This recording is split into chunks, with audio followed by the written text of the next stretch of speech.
Produtivo de hoje, gente, viaja até o Pará. Ou melhor, para uma cidade que vem aí ganhando um título e se intitulando definitivamente como a capital do cacau, Medicilândia. E quem vai vir para conversar com a gente, para bater esse papo produtivo, é realmente alguém que faz jus a esta nomenclatura e esse crescimento da região. O Robson Brogni, ele que foi o vencedor da categoria Blend, do concurso de melhor amêndoa do Brasil. Primeiro lugar, e está aqui no Papo Produtivo para falar um pouquinho sobre esse prêmio, sobre o crescimento do Pará na questão da amêndoa de qualidade, da produção de qualidade e principalmente sobre as expectativas para esta nova safra que vem aí 2022. Robson, seja muito bem-vindo aqui ao Papo Produtivo, a nossa TV Cacau. Que legal estarmos aí em conexão, Bahia e Pará, nesses dois estados que, de fato, representam o cacau do nosso Brasil.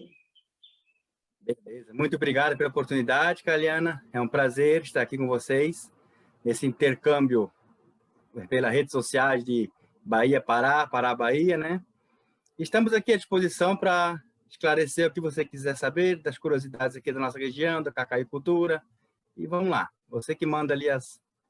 Obrigada, Robson. Fala um aí. pouquinho primeiro, assim, receber o título de melhor amêndoa do Brasil é, de fato, uma conquista.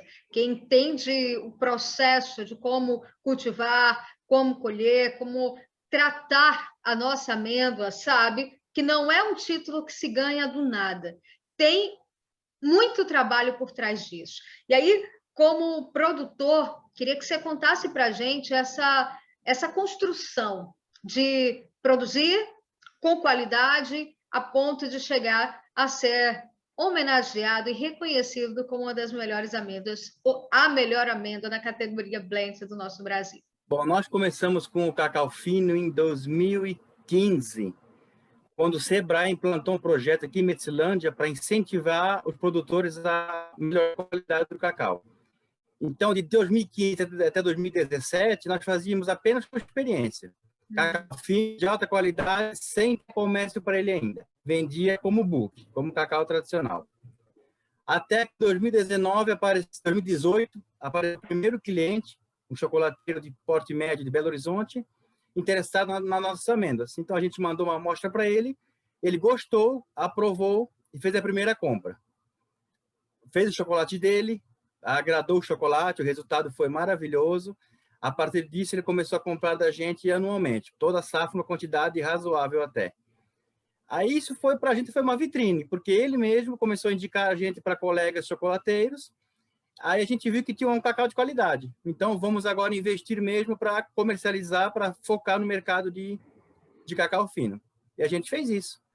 Começamos a vender para ele, começaram a aparecer novos clientes, até que em 2019 teve o concurso nacional, aqui no Salão de Belém. E nós fomos campeões também, melhor cacau do estado do Pará. Segundo concurso, primeiro prêmio de cacau fino. Aí as portas abriram mais ainda e começamos só a investir. Começamos a trabalhar com nossos meieiros, focando no cacau fino. E agora veio o resultado maior, né, por enquanto, que é o nacional. A gente não esperava. Eu falei para minha esposa, eu espero estar entre finalistas. Seria o nosso objetivo. Aconteceu, festejamos muito por isso, estar entre os 12 finalistas, mas o resultado final, para mim, foi surpresa. O primeiro lugar foi surpresa. Mesmo sabendo da nossa qualidade, foi surpresa, porque é só fera, né? Tanto que as notas, a diferença foi mínima. Do terceiro para o primeiro foi 0,3, se eu não me engano, nota dos jurados. Foi no limite. Foi no limite, né? E o que é mais interessante, Robson, é justamente porque quando a gente fala de amêndoas, isso a gente se coloca em uma questão muito, muito ampla. Nós não encontrar um padrão de entendimento, de reconhecimento sobre as notas é algo muito particular dos jurados, né? Porque são flavors que entram em conformidade com o paladar, com o aguçamento de quem está na base do júri, que são pessoas extremamente capacitadas. Eu quero até fazer aqui a nossa homenagem, né, o nosso reconhecimento ao pessoal do SIC, porque tem uma ética e uma postura muito forte nesta composição, nessa estrutura, uma equipe extremamente técnica e profissional no desenvolvimento delas, dessas notas, né, de avaliação. Porque as notas das amêndoas são muito particulares. O que você classifica que pode ter sido o fator culminante, representativo, para que a sua amêndoa tenha caído no sabor, no reconhecimento dos júris? O que ela tem de diferente? Olha, na verdade, eu não tenho, a gente só tem cacau híbrido aqui, o chamado seminal. O nosso não é, nós temos nenhuma lavoura com o variental. Então, só tem experiência em fermentação de híbrido de seminal. E você sabe que o híbrido são 14 ou 15 variedades, ou até mais, genéticas no meio da lavoura, tudo misturado. Então, você não tem como padronizar uma nota, padronizar um lote como você quer, realmente. Todo híbrido, todo lote é uma surpresa. Eu acho que o diferencial é esse, porque, para ter uma ideia, em 2019 nós fomos campeões em Belém, foram notas de banana madura. Agora deu nota de especiarias, tabaco, que a Adriana entrou em contato, ficou admirada, porque é uma nota muito difícil de encontrar no cacau, ela falou. Muito difícil, muito boa, muito rara mesmo, e muito boa essa nota. E a gente conseguiu isso. E a gente também tem uma fábrica de chocolate, temos as Curvas Chocolate, se chama. O Treat Bar nosso aqui da fazenda. Nosso chocolate também a Adriana encontrou a mesma nota, o tabaco. No chocolate, no caso. Que maravilha! Então vocês já fazem uma produção de chocolate que entra aí na categoria do Treat Bar, né? Que é realmente um processo que é muito brasileiro, né? A gente tem aí o Bean to Bar, que tem uma origem americana, mas o Treat Bar é brasileiro porque a nossa produção, essa verticalização, essa capacidade de reinventar a formação do cacau dentro das nossas lavouras, dentro das nossas plantações. Como vocês, na produção do chocolate, vocês entendem a realidade do Brasil hoje para a questão de consumo, né? O brasileiro, como é que você vem avaliando essa abertura de hábito para entender o chocolate orgânico, esse chocolate mais trabalhado, saindo um pouco dessa ideia das guloseimas, que estão muito mais acessíveis nas prateleiras comuns, e indo para esse mais trabalhado, mais intenso, com um alto teor de cacau e principalmente da qualidade na sua produção. Como é que você vê aí? Pela nossa experiência no nosso chocolate, o resultado é muito bom, porque as pessoas que começam a conhecer a diferença do Treat Bar, do Bean to Bar também, lógico, para o chocolate comercial, vamos dizer assim, eles começam a entender e não mudam mais. Tem um valor mais agregado, é um pouco mais caro, não vamos dizer que não, só que quem entende é que nem vinho. Quem entende de vinho não toma vinho de má qualidade, prefere pagar mais, mas tomar um vinho de boa qualidade.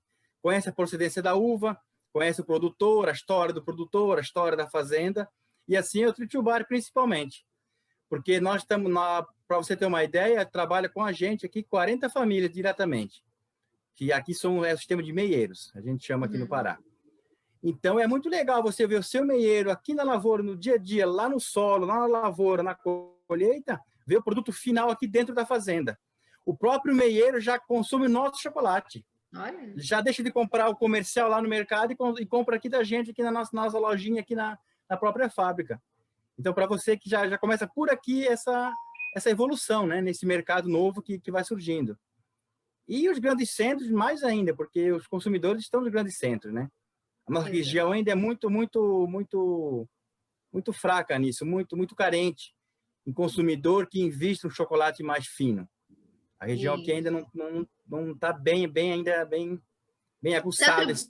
Você atribui essa questão a uma ausência de acesso, de reconhecimento, de entender? Porque, assim, Robson, algo que nós aqui, principalmente TV Cacau, nós trabalhamos muito na abertura do entendimento do consumidor para esse tipo de produto, esse tipo de alimento que tem um valor agregado maior, que está, como você bem colocou, os vinhos estão aí em suas grandes variedades, né? Você tem vinhos baratos e caros, e você tem a qualidade das uvas impregnadas neste valor atribuído. E a sociedade, como um todo, já tem um hábito de reconhecer isso de uma maneira mais fácil. Com o chocolate ainda está um pouquinho lento, né? Mas também a nossa geração de produtores de chocolate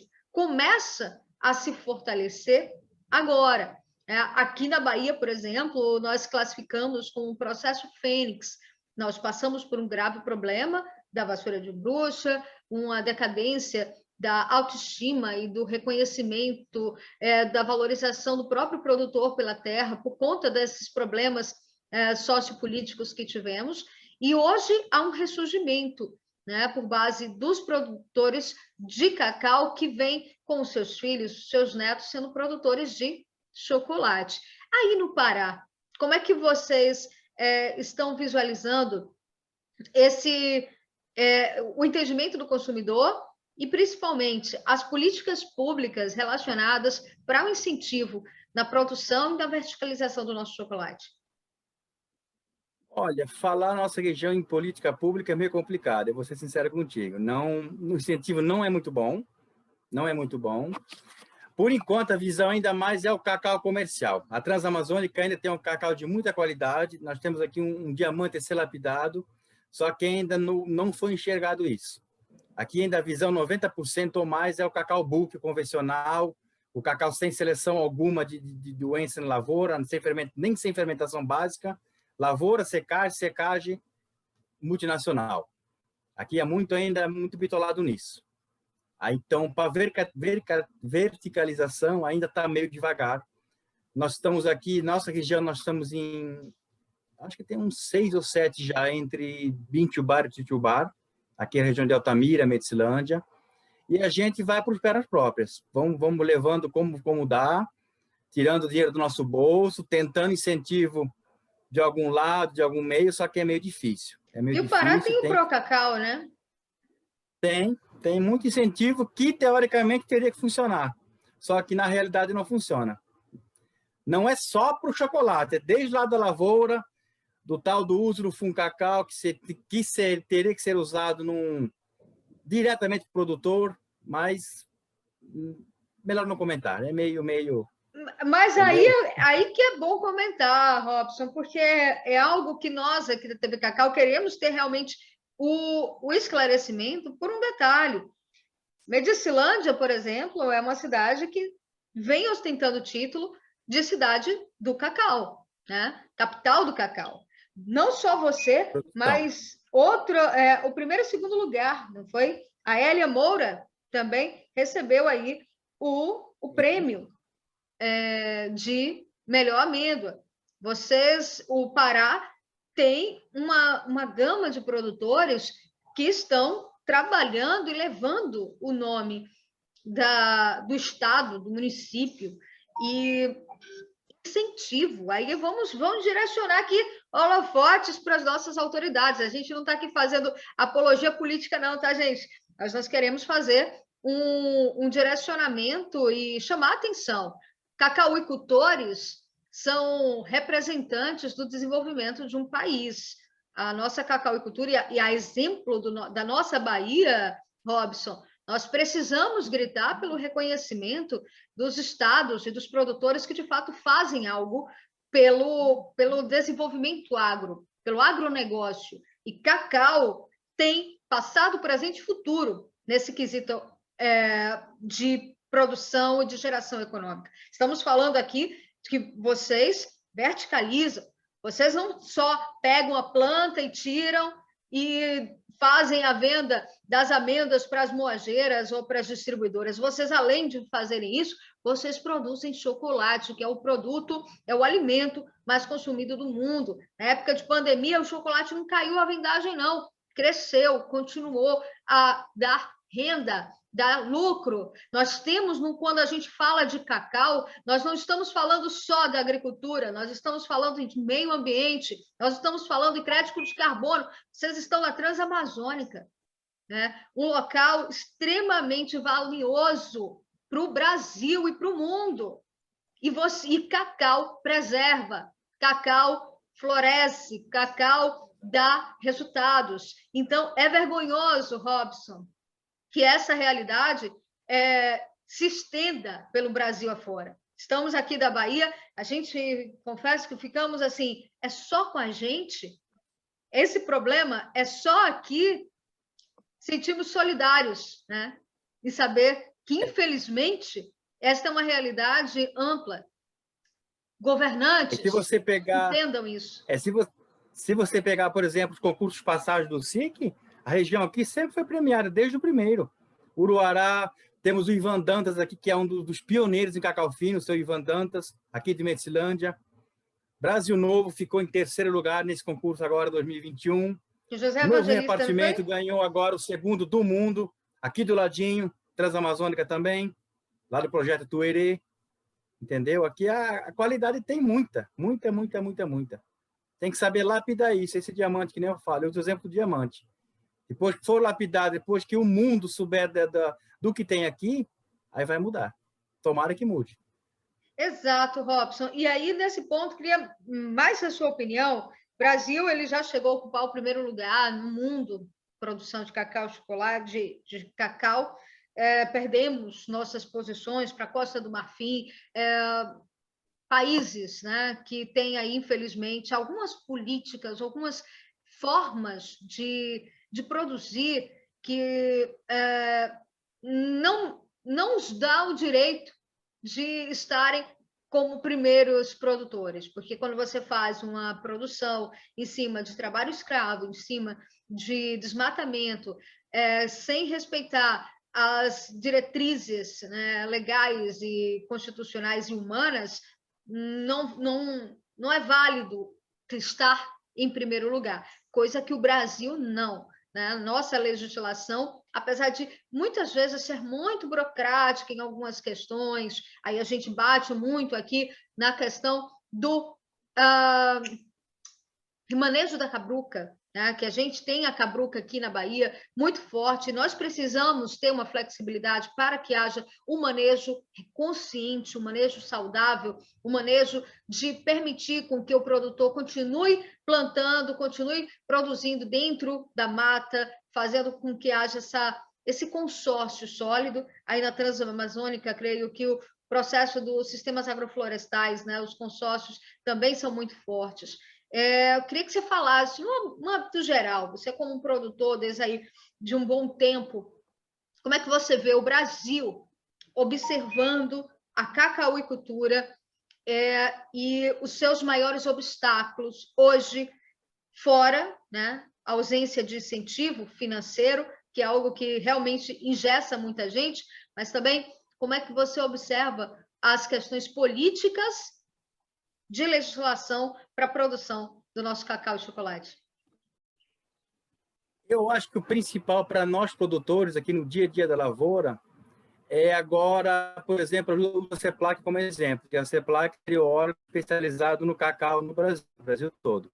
E a CEPLAC está de mãos atadas. Eles estão com o pessoal, já saberia, 90%, eu acho, mais se aposentando e não está havendo renovação. E para o nosso caso aqui na Transamazônica, está sendo muito ruim a assistência técnica, dependendo do governo, de órgãos do governo. Muito ruim mesmo. Muito poucos técnicos para muitas lavouras. Então, a pessoa se desperta sozinha, vai atrás de recurso de consultorias agrícolas particulares para tentar fazer alguma coisa, porque depender de órgãos do governo está complicado.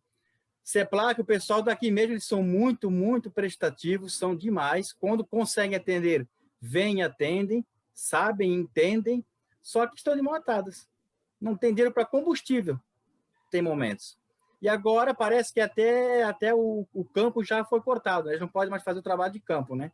A CEPLAC ficou com pesquisa e o atendimento ao produtor agora parece que vai finalizar realmente. Então, isso complica a gente aqui, porque são poucos, que nem eu, por exemplo, já estou fazendo agronomia, já estou me virando sozinho, tentando aprender para usar dentro da fazenda esse ensinamento. Mas muitos não têm esse acesso, ou não gostam de estudar, vamos dizer assim, e depende muito dos outros. Tem um problema, chama o cara da CEPLAC, ele resolve, ele dá uma ideia. Isso está acabando. Isso está acabando, entendeu? Isso. Amanhã a CEPLAC completa 65 anos, né, de existência. Infelizmente, nós temos aí alguns pontos negativos nessa trajetória, né? E essa aniquilação do tripé assistência, extensão e pesquisa foi algo muito pejorativo para o produtor. Nós temos um contato direto com o atual superintendente, ou diretor, perdão, diretor-geral da instituição, o senhor Valdé, que tivemos uma entrevista recente com ele, e apesar de compreender as novas diretrizes e uma certa logística que se coloca em relação à parceria com a Embrapa, mas nós aqui a reafirmamos, e eu acho que você, Robson, vem somar com esse entendimento. Cacau não é uma cultura que se aprenda do dia para a noite. Você tem um universo, é uma cultura à parte. Se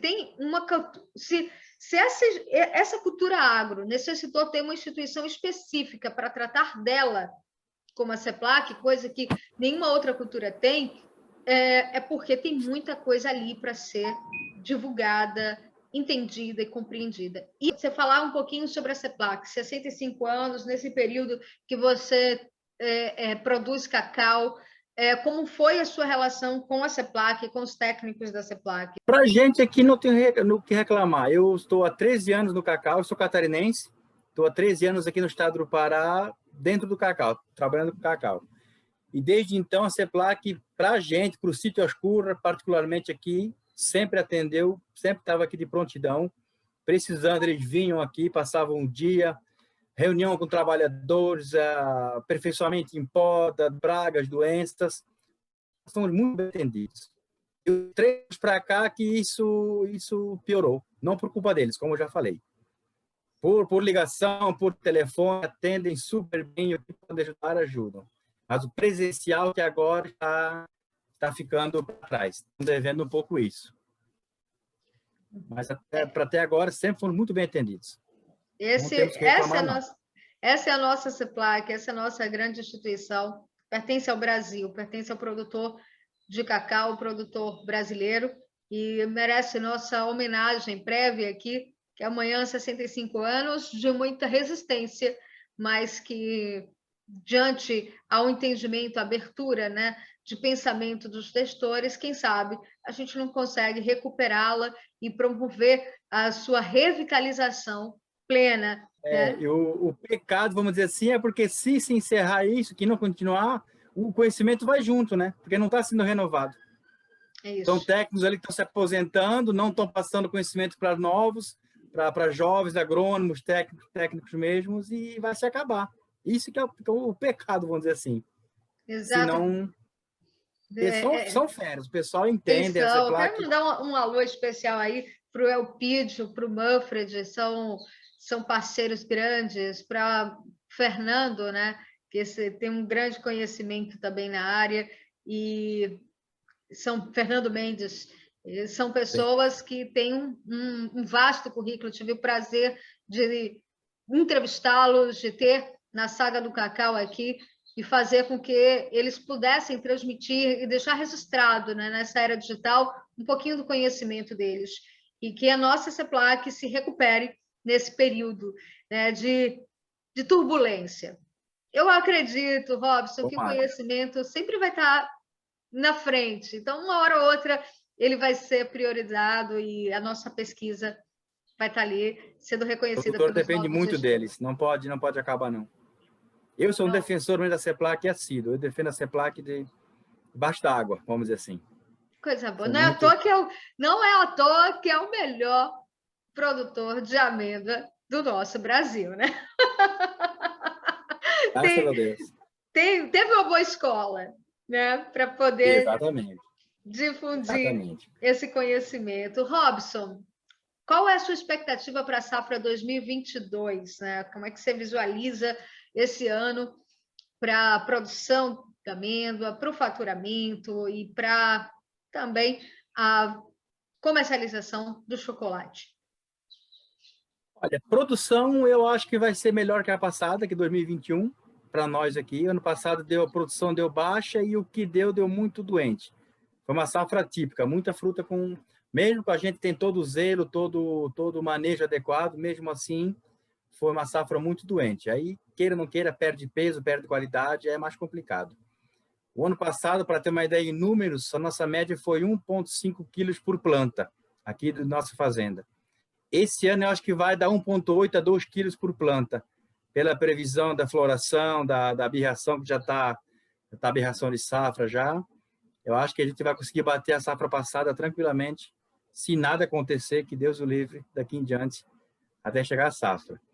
E o preço que não ajuda, né? Porque, infelizmente, não é nem o preço do cacau, é a subida dos insumos. Isso que, para a gente, cacauicultor, está complicado, que não acompanha de jeito nenhum esse adubo, insumos, venenos, inseticidas, fungicidas, tudo lá em cima, um absurdo. Subiram 300%, tem produtos, e o cacau não. Hoje, se você pudesse ser ou estar diante de uma pauta decisiva para um processo de valorização ou de melhoria na condição da produção do cacau e chocolate, tivesse autonomia de gestão, qual seria o modelo e as medidas ideais para que houvesse um crescimento, um reconhecimento e um certo conforto para o produtor conseguir dar aí um segundo passo no processo da produção do cacau? Não sei nem o que te falar, porque eu vejo isso. Não adianta você falar que tem que melhorar isso e o preço não ajudar, o seu produto não tem o valor que você acha que ele vale. Você tem o produto, mas você tem que vender tanto e acabou. Você não tem escolha. Hoje está R$15 o quilo, o adubo estava 100, hoje está 400. Mas o seu cacau continua 15. Então você vai fazer o quê? Então seria, no caso, que houvesse um tipo de política para redução ou para estagnação do preço dos insumos. Mas é uma coisa tão complexa, né, que você vê isso, que você começa a pesquisar por que o insumo está caro. Aí você vê de quem entende, é porque a Bielorrússia produz o potássio do mundo, lá tem uma guerra entre eles e fechou as minas e pronto. Né? Aí quem tem potássio estocado põe o preço lá em cima porque a Bielorrússia não está vendendo. É muita complexidade nisso. Aí você entra no mercado, na Bolsa de Nova York, para formatar o preço do cacau. Aí vem aquela história, vem cacau de fora, o do Brasil perde valor. É complicado, porque é um mercado complexo. É muito complexo para você entender. Então, nessa complexidade, o que precisa mesmo é uma equipe, uma base de gestão, de governança, sentar, pensar, refletir quais seriam as melhores medidas, as melhores políticas para poder dar suporte para o produtor de cacau, né? Se tem que haver a variação, como o Robson está falando, se tem que haver, isso talvez realmente saia um pouco da nossa alçada, né? Da nossa capacidade de controle, mas quando há um reconhecimento e uma valorização de quem produz, você consegue crescer e desenvolver e até ajustar o seu produto de acordo com essa movimentação do mundo, né? Da economia mundial. Nós temos aí inúmeras possibilidades que o produtor possa desenvolver, entregar recursos para o país, desenvolver o PIB brasileiro e, ao mesmo tempo, voltarmos a ser o primeiro país produtor de cacau do mundo. Basta que as nossas autoridades reconheçam isso. Olhem para a história do cacau, olhem para a Bahia, para o Pará, para a Amazônia, para o Espírito Santo, né, para Rondônia, e reconheça que ali nesses locais existem grandes produtores de riqueza do nosso Brasil. E olha que o norte, né? Aí, aqui subindo mais o Nordeste também, nós já estamos tendo alguns produtores de cacau, tem aí uma grande linha positiva nessa produção, mas não adianta a gente querer inovar, né, Robson, se a gente não investir no tradicional. Não adianta querer subir a produção e ir lá para outro canto se os estados que realmente produzem não estão tendo reconhecimento nem o apoio que precisam. Robson. E mesmo assim, Kaliana, a oportunidade que dá uma dica de Netflix, vamos dizer assim, mesmo com todos os problemas que existem no Brasil, quem puder assistir a série em Rotten da Netflix, o episódio Chocolate Amargo, assista lá, que a gente vai agradecer ainda o Brasil como está hoje. Apesar de tudo, a gente vai agradecer. Lá fala exatamente o que você contou no início dessa entrevista, do cacau lá de fora, o cacau da África, principalmente. Assista que vale a pena. Boa dica, tá vendo? Papo Produtivo já com dica de entretenimento dentro dessa programação. Afinal de contas, quando a gente fala de cacauicultura, a gente está falando de cultura, a gente está falando de história, nós estamos falando de preservação do meio ambiente. Quando a gente vem para o Brasil, a gente está falando também de valorização daquilo que nós temos no solo, nossa mata e nosso povo e nossa gente. Trabalhador do campo é base, é mola essencial, né, Robson, para que nós tenhamos aí esse desenvolvimento. A cacauicultura depende da mão de obra do ser humano, das pessoas no trabalho ali, e ter esse reconhecimento vale muito a pena, né? Sem eles, não teria condições de chegarmos hoje, por exemplo, a ter esse título. Tanto que esse cacau que foi fermentado, o campeão, foi o meieiro que fez ele. Com o meu acompanhamento, com minhas instruções, só que foi um cacau que o meieiro que preparou o processo de fermentação. Então, a gente sempre agradece os meieiros aqui. Toda a vida, para a gente, são os pilares aqui do nosso lote, da nossa região, principalmente aqui transamazônica do Pará, são os meieiros, porque sem eles, não adianta você ter 100 mil, 200 mil pés de cacau sem ter eles com você. Você não faz nada, não tem como. Que belo reconhecimento. Também, né? Tem que ser reconhecidos e muito, exatamente. Que belo reconhecimento. Robson, muito obrigada pelo nosso papo produtivo. Em breve, TV Cacau vai aí no Pará, pessoalmente, para a gente poder conhecer de perto essa plantação, tá? Essa forma de produzir. Só marcar.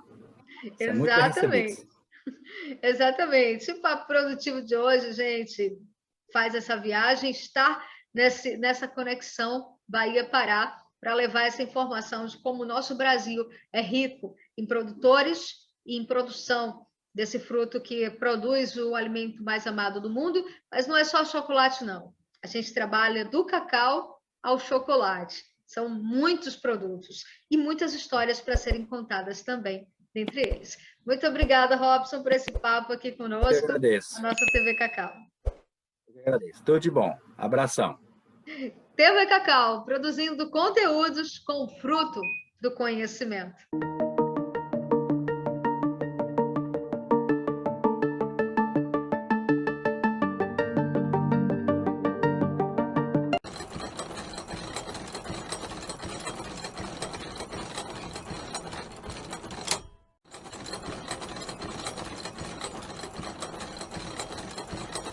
O que é que a Bahia tem? Benevides Chocolates, do grão à barra.